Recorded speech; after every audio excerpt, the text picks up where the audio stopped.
What I'm going to be speaking about today is young human infants, and I think the stage was set quite well by looking at adult neuroscience studies and animal studies, face-to-face interaction studies that were discussed. I'm going to talk about brain and behavior. Of course, my background, my history is to be looking at behavior in ways I'll talk about, but more recently I've been collaborating with people looking at brain bases of some of the quite interesting behavior that we see in human infants. So I'm going to try to cover 5 things in 40 minutes or so excuse me if I go quickly through different ones.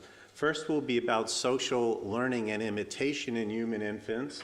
And then I'll talk about touch and what we're calling and others call neural body maps in the young baby, how the baby's body is represented in the baby's brain.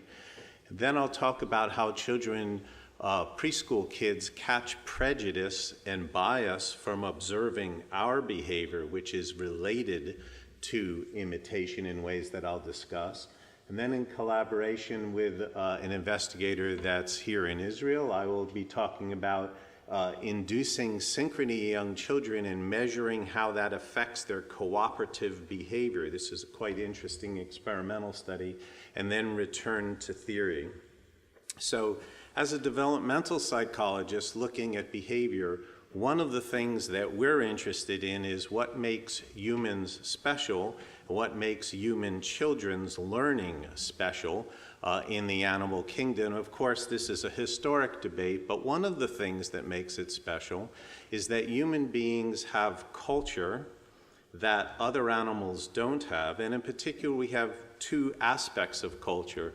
We have very diverse cultures that represent human beings across the planet.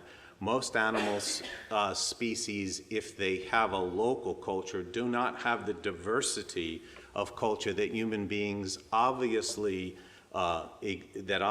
exist around the world. So if you go to Italy, the culture there is quite different from the culture in Israel or in America or France. And it's not that the genetics differ, but the languages differ, the greeting customs differ, many things differ in the culture. So human beings are a very cultural animal, and in addition to the diversity of culture, we have a cumulative culture. And Ori kind of mentioned something connected with this in his talk. And what that cumulative culture means is that human beings as adults have many skills, customs, and rituals that we did not learn by ourselves, and we perhaps never could have learned by ourselves, but these are inculcated in our young starting very, very early. So culture is cumulative in human beings. The way we behave now, we use, plastic bottles and cups or clickers to change slides, computers. All these things were not invented by a single person, but there's accumulation of culture over thousands upon thousands of years, and that's passed by one generation to another. And if you contrast that to Siamese cats, who probably have not changed in their culture since Egyptian times, it's very striking that human beings have that. So what mechanism is in the human brain and even in the infant brain where we can begin to see the mark of culture on little babies' behavior? What mechanisms is the way that there is the transfer of culture? And imitation, which I've been studying, is one of the mechanisms by which mannerisms, values, ways of behaving, customs, and skills are passed from one generation to another. Imitation is quite natural in young children, as you can see here. It's not that you have to condition your baby to imitate you or reward them for imitating you. And we can show that in experiments, but one casual demonstration of that is little babies, my child, when I was using my computer keyboard, wanted to crawl up on my lap and press the computer keys. And it's not that I was encouraging her to do that. As a matter of fact, back in the days when she was a little girl and I was writing my grant on my computer and she'd crawl up my lap, I would say, stop that, don't do that. and yet she persisted in doing it. So it wasn't reward. Same thing holding your cell phone to your ear and put it down on the desk. You will see that your 15-month-old baby wants to crawl over, get the cell phone, and we have beautiful films of 15-month-olds where you leave toys and cell phones on the floor. They will walk over to the cell phone and begin to use it, imitate like an adult, even when they don't know what they're doing. So a 15-month-old in a Seattle lab speaking English may pick up the cell phone and say, "Hello, can't hear you, I can't hear you, you're breaking up." And they think that's what human beings do with this hunk of plastic. You walk around saying, "Can't hear you, can't hear you." And so they do it. So humans are impelled. There's a drive to act like social others. What I've tried to say is not only do they have a drive to act like social others, but it has two interesting consequences. One is they pick up the skills that they could not have learned as an individual. And second, they pick up customs, mannerisms, and social interaction values and ways of interacting with others that I'll try to show through imitation. So I have a film of a young baby in my laboratory showing you the power of imitative behavior. Just to remind you, here's an adult putting beads in a cup. The baby is too young to know language. We just show the baby putting beads in the cup, and then the little girl puts the beads in and is very happy for doing so. Then I take a camping cup from a company called REI. I turn it over, squash it with my hand. She looks at the object, looks at the person, looks at the object, and then she does exactly the same thing. We made a novel object that the adult could pull apart and put back together. Again, object, person, person. Good pop. Then I ask Alan Alda, who is visiting the lab, to do a completely novel gesture that the child will not have seen before, and he touches this panel with his head. She's never seen this. Do you want to turn? And she does the same thing. So children acquire novel behaviors, such as head touch, from simply observing others. And as Christian had talked about, and many people, Jean de City has been interested in, the question is, what brain mechanisms could underlie such rampant human behavior, and how early does human behavior imitation start? Well, it turns out that in addition to imitating actions on objects, there's other bodily imitation that's very important for young infants, and this is in addition to imitating on objects. And just to make a distinction, because people who study imitation make many sorts of distinctions, one is manual imitation, imitating manual gestures you see, and another one might be facial imitation. The reason that distinction is important theoretically is that a young baby, if you show a hand gesture like opening and closing your hand or putting out your finger, some gesture like that in front of a 6-month-old or 8-month-old, in principle, a baby could watch your hand movement, then look down on their body and move their hand randomly, look down at their body, and then use visual guidance, a visual comparison between the pattern they see here and the pattern they could produce on their own body, and use visual guidance to get their hand actions to match the visual pattern they see. In principle, imitation could work like that. Visual guidance is very interesting. For vocal imitation, you'd use auditory guidance, comparing the sound of your own vocal productions to the sound of somebody else's. That takes generalization because the adult doesn't have the same fundamental frequency as the infant. The adult's hand is not the same size as the infant's, not seen in the same perspective, and so forth. But facial imitation is even more difficult and more interesting because it takes a cross-modal comparison between a gesture that you see and a gesture that you can only feel yourself make. And so here it's a cross-modal pattern detection problem between vision and proprioception. And as many of you probably know, we did research many years ago showing that neonates, babies in the first few weeks of life, could imitate very simple gestures, such as putting out your tongue, opening your mouth, and pursing your lips. This was very interesting because babies had never seen their face in a mirror before.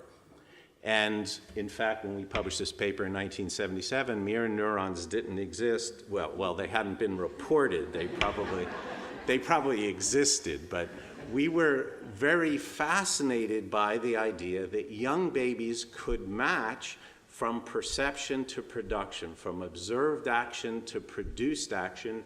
Young infants could do this. Of course, mothers see this every day at home.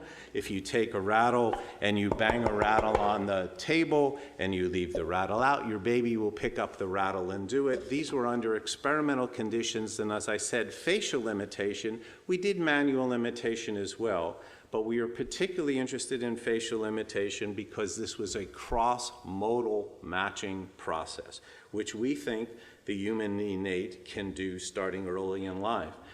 And this led me to develop a theory eventually that we call LikeMe social developmental theory. This made a mark in developmental psychology because it was different from the reigning theory of Piaget, who you probably all have read, is a genius developmental psychologist from Geneva. And his idea was that the child developed as an individual child, problem solving on the living room floor, but not very much in social interaction. Our studies on imitation led us to think that there was a drive for social interaction and a drive to recognize others who are like me. Those people out there act like me. So in the construction of personhood, the child, in our view, is making motor movements and be able to compare their own felt motor movements with motor movements they see. And that attracts their visual attention to others who are perceived to be like me. Now, it turns out that most developmental theories had not attributed any ability to the human infant pre-verbally to recognize like-me entities in the world. But our developmental theory is that that's one of the very first drives and things that attract a human infant, is the detection of others who are acting like me. And so we set off to do a whole series of developmental studies about that in behavior. Today, I want to just mention some studies that we did with Peter Marshall from Temple University, who's a developmental neuroscientist. I'm a behavioral psychologist. Peter's a developmental neuroscientist, and we got together to do a series of studies in developmental social neuroscience. And one of the first things we looked at was brain correlates of imitation. So in this first simple study, we had baby in an EEG experiment, where the adult would show a gesture and the baby could observe the adult pressing a button with his finger or imitating themselves. And just to go quickly through it, we measured mu rhythm desynchronization, and the prediction is that we would be able to detect mu rhythm desynchronization in the central region, which is over sensory motor cortex, when the child executed an action, which is our first study, that we showed there was indeed mu rhythm desynchronization, not surprisingly, when the infant 14-month-old baby executed the action. But the interesting thing that we found back in 2011 was that when the baby simply observed the adult press the button with a finger, not performing it themselves, there was the same significant desynchronization in central regions, not the other regions of the brain when the baby observed it as when they executed themselves, which is related to talks that you heard this morning from Christian, who is talking about empathy, but this is detection of similarity in action. We then did a study about the child recognizing having their behavior being imitated by an adult. One of an adult's favorite activity is not simply to smile at the baby and react to the baby, but actually when you play with the baby, you tend to imitate what they're doing. If you spend a day playing with the baby, you will come home exhausted because you recognize when the baby bangs, you tend to bang. When the baby coughs, baby goes, and you say, oh, do you have a little cough? The baby bangs something and you pick up a rattle and bang, the baby claps. And then you say, oh, you want to play patty cake, and you spend your day acting like a baby, and then your spouse comes home and you're supposed to be a grown-up again. but you're intrinsically drawn into imitating babies. Why were we drawn in to do that? Well, the babies enjoy that game, and in this experiment, what we found out by experimentally having the adult either match what the baby did or systematically mismatch what the baby did. This was a very interesting social neuroscience study published in DeCidi's journal called Social Neuroscience. We found significantly more mu rhythm desynchronization in the episodes where the adult was randomly assigned to match the baby as opposed to mismatch the baby, which was what predicted by theory, and this was in central regions again. And then we began to think that imitation is not only an imitation of a bodily movement analyzed as an action, but using the same body part. And how is it that the babies were able to match and recognize which body part to move? So when we had an adult do head touch, for instance, the baby didn't touch the panel with her hand, but actually leaned down and touched with their head. We did other ones where we touched things with our foot versus hand, and the baby was imitating using the same body part. Obviously, in facial imitation, when we did tongue protrusion versus lip protrusion, there we had protrusions from the facial region done by two different body parts, and the baby was able to imitate one by protruding the tongue, the other by protruding the lips. So babies have some mechanism for recognizing that my body is like your body, right? Imitation is not only the movement that's done, but the body part that you use. And that led us to the study of touch. Touch is very, very important to young babies. And we began to look at how touch and the body was represented in the baby's brain. This is somatosensory sensory motor cortex shown in the brain, inside the baby's brain.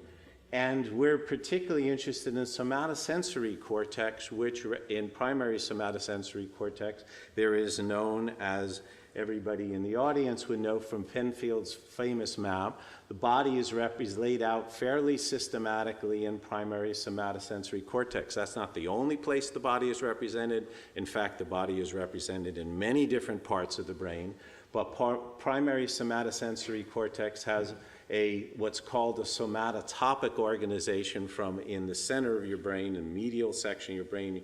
Your foot is in that hanging down between inner hemisphere walls and out to your hand, which is off more laterally, and then your face down here. We got particularly interested in the baby, how in the baby's brain foot and hand were represented, because they are in distinct regions. They're not next to each other in the baby's brain. And we did a series of experiments to test that. One, we used EEG in the first set of studies, but today I want to tell you about some MEG work that we did. And tomorrow Pat Cool will talk about MEG work that she used to explore language. This is MEG work that we did at the University of Washington to explore the representation of the body in the infant brain. So to begin with, this is a 6-month-old baby in an MEG machine. The interesting thing about MEG is that it's totally silent, and the baby can be awake and alert and can be moving, whereas if you try to do an fMRI on a baby, of course the baby has to lay flat in a tube. Normally those studies are done when the babies are asleep. Testing babies when they're asleep is not a good way of testing imitation or other kinds of things about social interaction that you want to do. So we have done many EEG studies with babies, but we're now using MEG because MEG has the same fine temporal resolution that EEG does, but it has much finer spatial resolution. So we believe at the University of Washington that MEG, and infant MEG, is an ideal way of looking at imitation, body representation, and so forth. So in the study that was just published this year, we did in a journal called Developmental Science, we did 2 studies that I'm quite interested in. One is how the baby's brain responds to felt touch, and then I'll talk another one about very similar to studies that Kaysers and Gasola have done about representation of when they see somebody else's body being touched. So the first thing I want to do is show you here a 7-month-old baby's brain when their hand is being touched. And the hand region, as you remember from the map, the Penfield map that I showed you, is hand is represented laterally, so say around here in the adult brain. And now I'm going to show you a movie that is made of an individual 29-month-old baby when we touch their hand, and I'm starting it now. And we were very interested what became activated, and lo and behold, precisely in the hand area, we were really excited to see this, in an otherwise fairly quiet brain, when you're touching the baby's hand, you can see activation in an area that corresponds to pretty well with what would be predicted to be the hand area based on adult data. And you remember the foot was hanging down an inner hemisphere wall, so say around here would be the foot area based on adult studies. And now I just started the movie, and this is what activates when you touch the baby's foot. So that was really interesting to be able to see in an MEG, and here are the group data. Here the lateral and medial views of the left and right hemisphere. We are touching the baby's right hand. There's contralateral representation of the hand in the baby's brain, so we're touching the right hand. The prediction is that you'll see activation in the left hemisphere. Right around here is the hand region. That's AIP. This is probably motor region, but that's somatosensory cortex in the hand area where you would predict. And now I'm going to show you, this is the group data from the foot touch. So it's very, very systematic data, and it allows us to look at timing, and the article has the onsets and timing of this. This is a spatial report. Then we did in study 2 what happens when the baby simply watches somebody else's hand being touched. And again, we were able to see activation in primary somatosensory cortex on most of the children in the hand region. Of course, there's visual areas being activated because in this condition they are actually watching somebody else being touched. But as in the adult studies, in 29-week-old babies, we're finding that the hand area and the foot area are activated when the baby watches somebody else's hand or foot being activated. So this is quite interesting because it means the baby's looking out there and saying, and the brain is representing that seen hand is like this felt hand. The same neural tissue that's used to register felt touch to the own body is activated when they see somebody else's body being touched. And this is the paper that was published just a few months ago about infant brain responses to felt and observed touch. And many of the people in the audience's papers are cited here for having done the work with adults, but this is the first study that was able to establish this in the infant brain.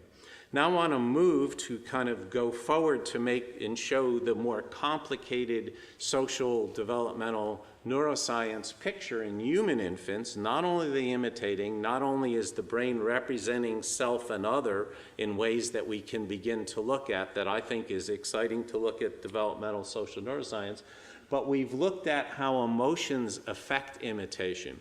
Infants don't just imitate automatically and in a fixed way in ways that they can't stop themselves from doing. It's not only automatic mimicry. They can regulate when they imitate and who they imitate, and one of the things that helps them regulate that behavior is when they see the consequences, emotional consequences for somebody else doing the behavior. So in this series of studies, which we call emotional eavesdropping, I won't read through all that for time, I'll just give you the gist. We have one adult show the baby an action to do, such as using a stick to buzz a button. And we know from control experiments, if you hand the baby the stick, the baby will rapidly pick up the stick and want to buzz the button. But while the adult is showing the baby, here's how you make this buzzer work, another adult, whose name is Nina, walks in the room and gets very angry at the first adult from doing this. And the baby sits wide-eyed, and the adult is getting angry this emoter is getting angry at this adult for doing the action as if it's a forbidden action in this culture. Think of it like that. So I want to show you a very young baby. We've done this study with 15 and 18-month-old babies. So 15-month-olds essentially pre-verbally. Nina comes in and gets angry and says, "That's annoying, that's so irritating."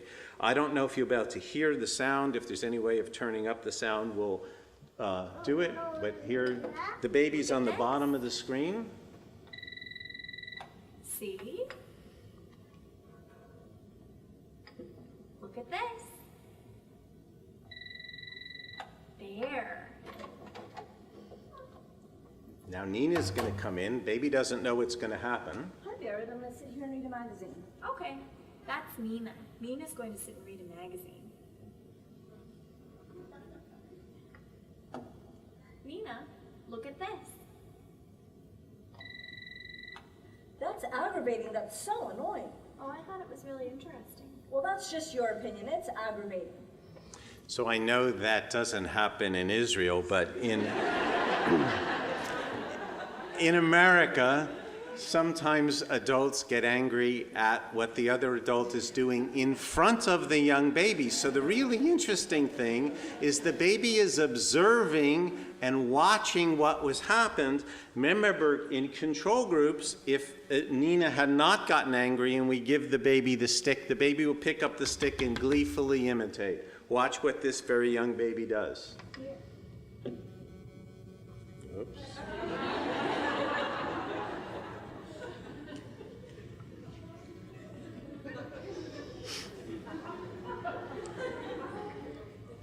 So that's called social referencing, and it's very interesting. Now, Christiane talked about emotional contagion, which is a very, very powerful thing for young babies, works in young rats. I'm not against emotional contagion, but what I want to say is the baby is doing something more sophisticated at this age than emotional contagion. I'll tell you why I say that. We did further studies and experiments where after Nina got angry, she got just as angry at the first adult for doing this, Nina then picked up and left the room, walked out of the room, and the adult handed the stick to the baby.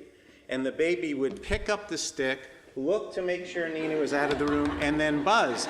So our argument is, had it been only emotional contagion, the same emotion was displayed by the same adult in the same context, and the baby doesn't dare imitate in one and looks at the adult, and in the other, when they know the adult's out of the room, they do the action. Now, because we're psychologists and we've read Descartes and we know there's a mind-body problem, her body was out of the room, so we had Nina get angry at the adult and then left her body in the room. She simply turned around and didn't watch the baby, but her body was there.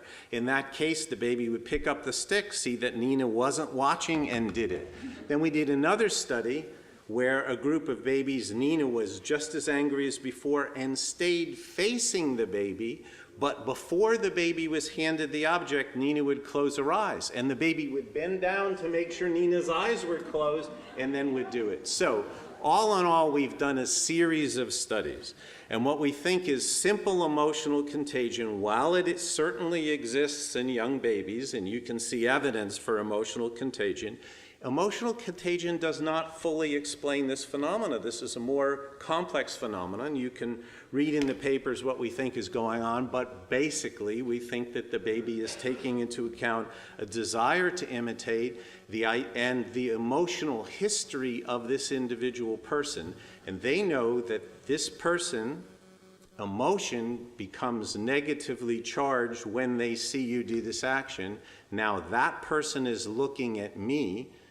The adult got angry at that person, maybe the adult will get angry at me, therefore I don't do the action. So we think it's a connection between action, memory for the person's emotional history, and a prediction of how that person will act were I to do this action, right? So we think there's evidence that the babies are able to self-regulate, to talk about something that is important to Ruth and other people at this university. We don't often think of 15-month-old babies as being able to regulate their own behavior, but in this case, when they're able to represent that there is an emotional consequence from somebody else, if you do this action, they actually regulate that behavior as that baby certainly was doing. Now, we would love to have this baby in an EEG or MEG to see what's happening in the baby's brain, what's happening in the amygdala when the baby is regulating their own behavior. Those are studies that we intend to do. 3 consequences of this study that we think are relevant is beginning of self-regulation, as I mentioned, attribution of emotional traits and personality to others. We recently, in 2016, it's on there, did a study where an adult consistently across a series of toys became angry at the first adult for doing action 1, and then action 2, a different action, and then action 3 different actions on different toys. And the baby watched wide-eyed as the emoter exhibited anger. And then we had the demonstrator do a 4th demonstration, but the emoter did not get angry on a novel toy. We gave that novel toy to the baby, and the baby would not imitate, would not learn what to do in the presence of this adult who had an emotional history of being angry, angry, angry.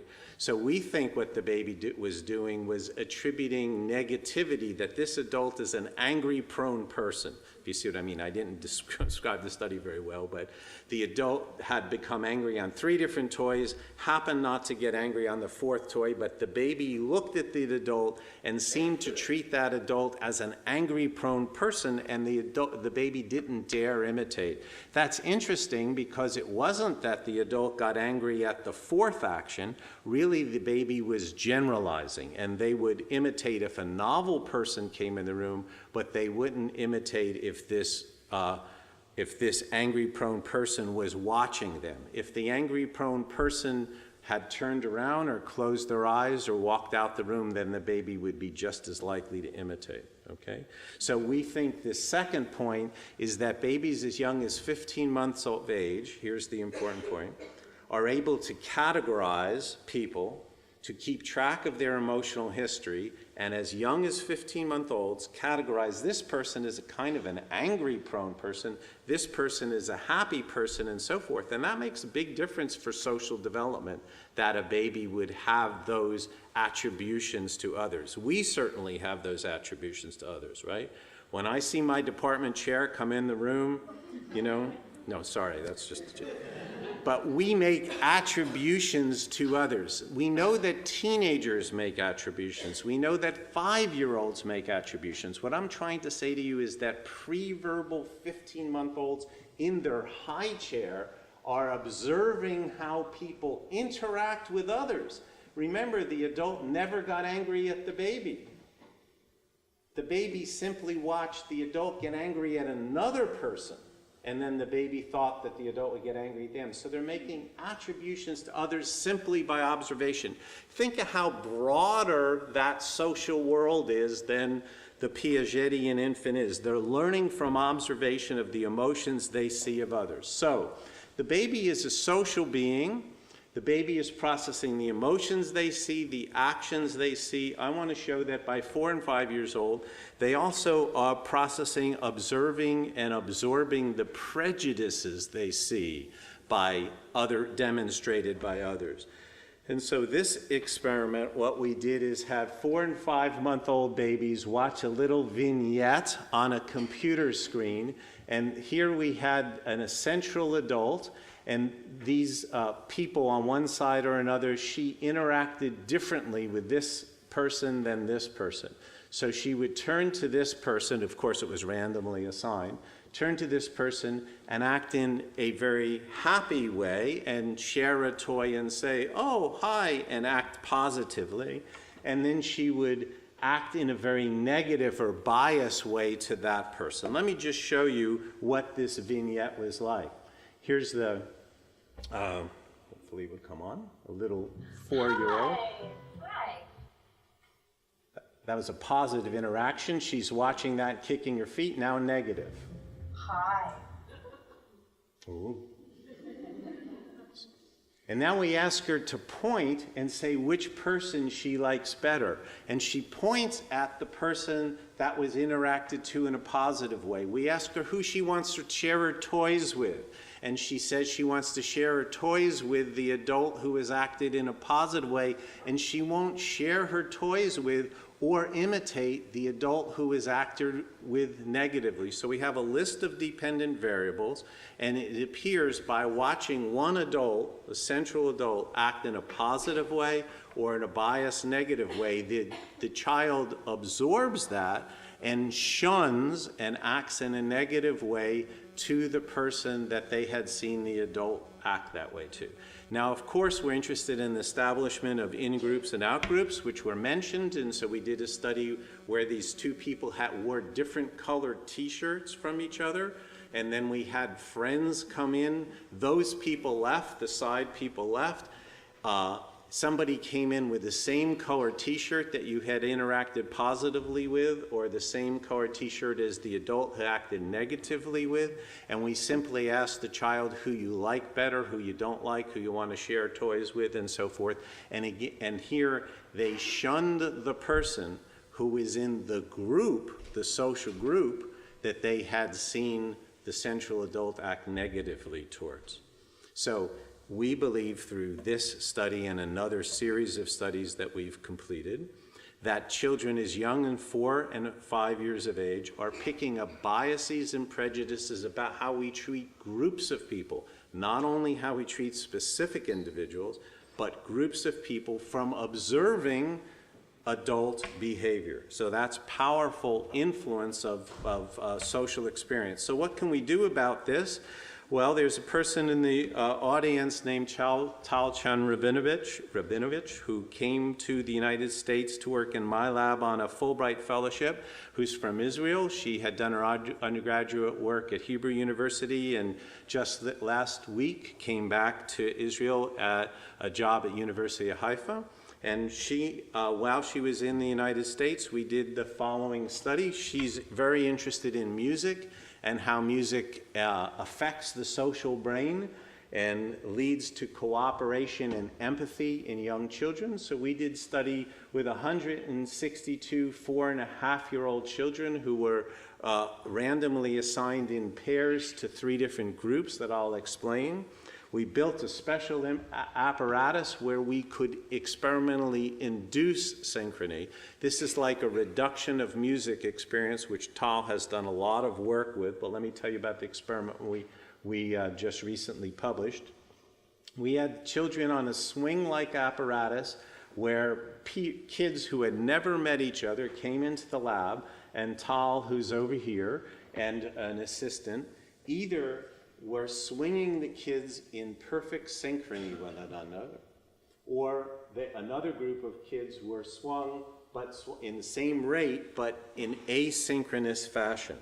And Tal had the prediction that when kids engaged in synchrony together, they would become more cooperative with one another. And she thought that this might be the mechanism why when children play music together, they become more cooperative. But this was an experimental thing where we could isolate synchrony.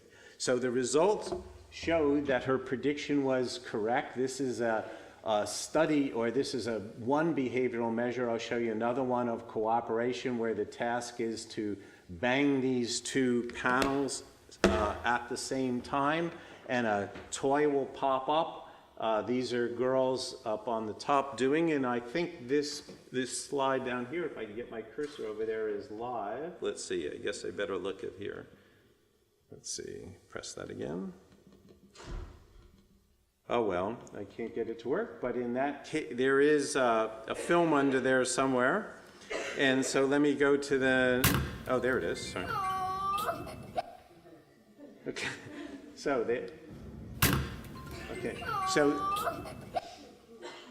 Those were the kids who were in the synchronous group. We now say push the panel together, and kids who are in the synchronous group are able to do that much more quickly than kids who are who were swinging asynchronously, or children who came into the room and met each other for just as long as they met each other before the swinging, but are in a baseline group and did not experience either synchronous swinging or asynchronous swinging.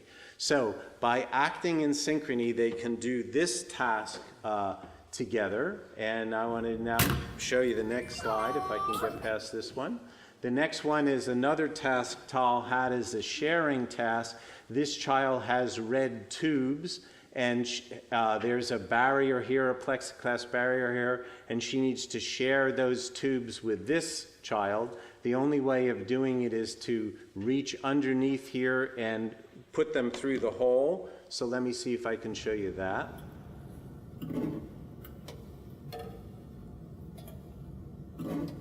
You can almost feel the rhythm and the synchrony here.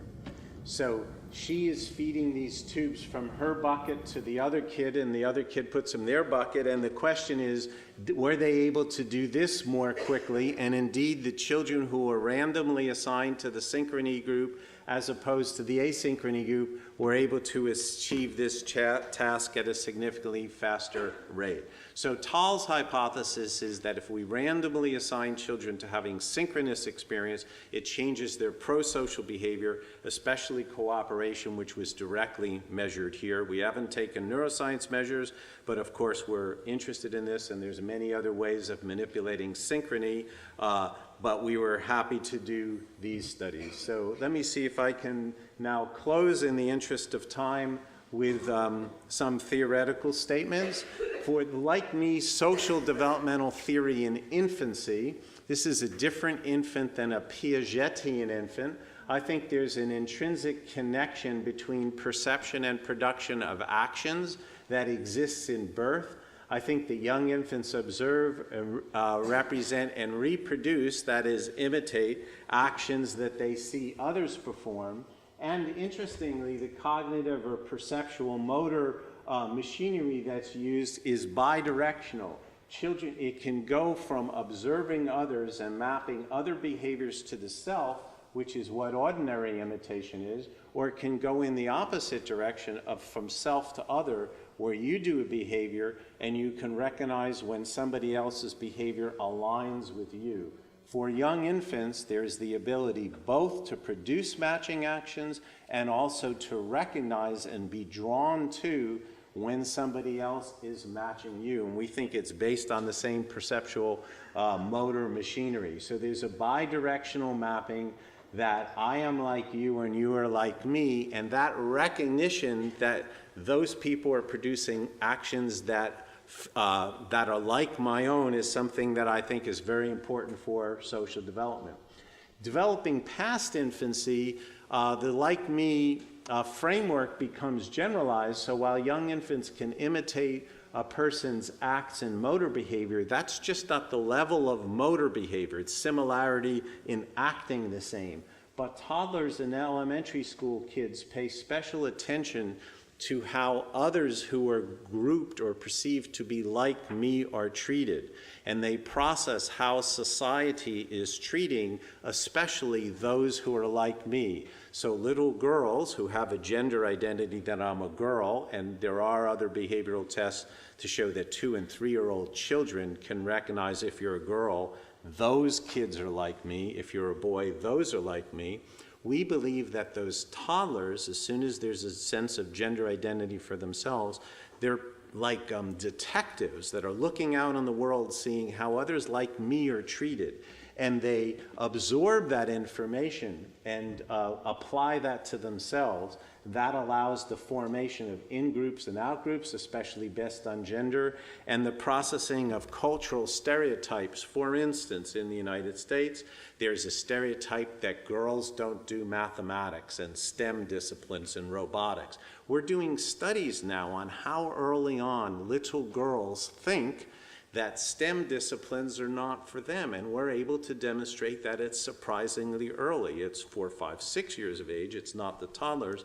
But we think they catch those cultural stereotypes, and it begins with imitation and this social imitative brain. First, children recognize that I can act like the other can act like me. There's gender identity. Those girls are like me. Then you process, how does society treat others who are like me, and you internalize that and apply it to yourself. So if you're a girl and that girl is like me and society acts like girls don't play with robots, girls don't do mathematics, girls don't do physics, girls don't do STEM, then girls lose interest in that. It dissuades them from doing that. That's not to rule out biology.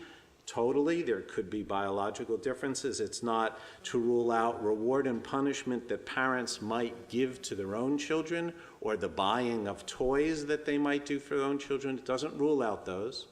I'm saying, in addition to that, there is this powerful like-me mechanism that if little girls look around that society does not allow or encourage other girls to do STEM, they think, other girls don't do STEM, I'm a girl, therefore I shouldn't do STEM. So we've written 2 papers, and these are my last 2 slides, that have to do with putting the social into learning. This was a science paper called The Foundations of the New Science of Learning that emphasized the importance of social in learning. And then a new paper that came out just as I was coming over here for this talk, came out just this last week, on developmental social neuroscience and things that I talked about here today, about how imitation is and brain and behavior are both related to one another. So thank you for listening.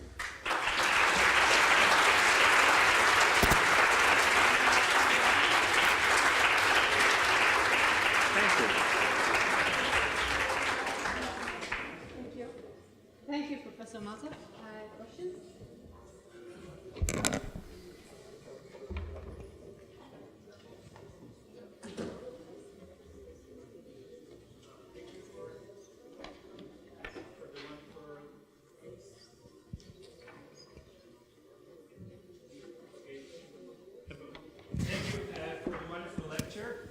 If I try to combine the 2 really cool lectures, like I wonder, do you think like if you're in the presence of somebody that is continuously like angry about doing things, it can create this type of anhedonia and lead to this, more clinical conditions? Are you looking in this direction? Is it? Do you have any thoughts of this? To the clinical implications of Yeah. that. Well, actually, yeah, on the slide, which I guess I skipped, a 3rd bullet there is a thing that Ken Dodge developed that's called hostile attribution bias. And that is that some children at 4, 5, 6, 7 years of age have what child clinical psychologists call hostile attribution bias, means when they meet a new adult, instead of thinking, this is a nice adult, I want to make friends with the adult, they're very suspicious of the adult and think that the adult is going to get angry at them. And because of that, they often lash out at the adult when the adult hasn't yet done anything to them. I don't know, Jean, if you have, Jean Decidi studies that sort of thing. But in this case, it's called hostile attribution bias. They overgeneralize hostility to strangers that they've not even met. So the developmental roots of hostile attribution bias, which is a very important thing, gets kids in trouble in school, it makes them unpopular with peers, makes them a kind of a negative kid. People have been very curious what the basis of that is. And of course, some of it could have to do with biological predispositions, and we don't wish to deny those, but partly what we're saying here is that the observation of social interactions that you see surrounding you and the patterns of behavior that you see, that may affect your worldview, that people are anger prone. And if your worldview is, every time you see dad come in the room, there's hostility, time 1, time 2, time 2. If uncle comes in the room and he gets hostile, pretty soon you might have the idea, hey, I have the idea that men are going to come in and act pretty hostile. So you might take steps about that. That's an idea about a possible clinical implication. Next question.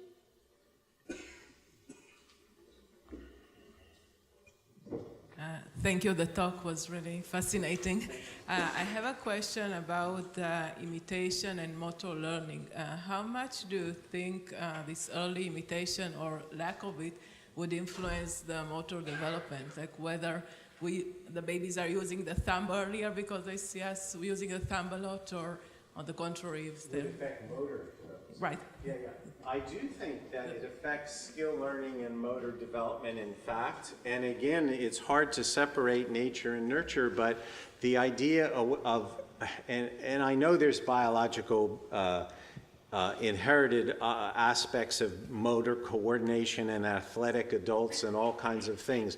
But I think if you're growing up in a household where adults are engaging in particular motor patterns, children in cultures and in families try to emulate and reproduce those motor patterns. So depending on what your parents do, it will deeply influence the motor behavior, motor experience, and maybe even motor interests that you have. The fact that it influences attitudes towards others, towards how you treat people of different races or different genders, I think is an even more generalized important than motor behavior. And of course, a third thing is it's connected to autism, which I think people here are interested in, we're very interested in, because children with autism are known in some of our studies and other studies around the world have shown that children with autism are very poor in imitating. I think the fact that they're poor in imitating means not only that they're not picking up skills and mannerisms and gestures that they see others produce, but the whole LikeMe channel and affinity and rapport to others could be disordered and different, because the LikeMe mechanism in children with autism may not be the same as they are in typically developing children. And I think that's a very interesting hypothesis to work with. Thank you very much.